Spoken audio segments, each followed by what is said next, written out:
Alam niyo ba, 47 years ago, noong 1978, may isang kasunduang pinirmahan ang iba't ibang lider ng mga bansa na nagdedeklara sa healthcare bilang basic human right? Ito ang Declaration of Alma-Ata na pinirmahan ng 134 na kinatawan ng iba't ibang mga bansa sa Alma-Ata o Almaty, Kazakhstan. Sa ilalim ng deklarasyong ito, pinagsibay ang primary healthcare bilang susi sa pagkamit ng target na Health for All in 2000.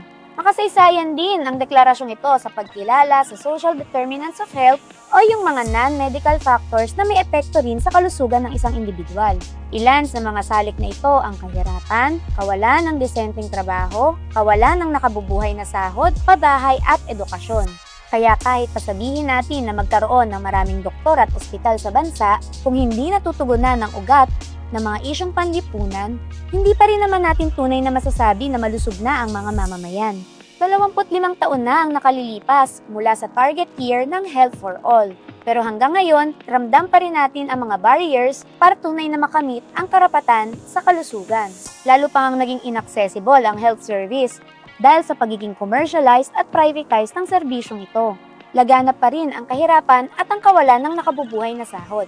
Ito muna, matulog kayo sa oras at stay healthy mga kacheka!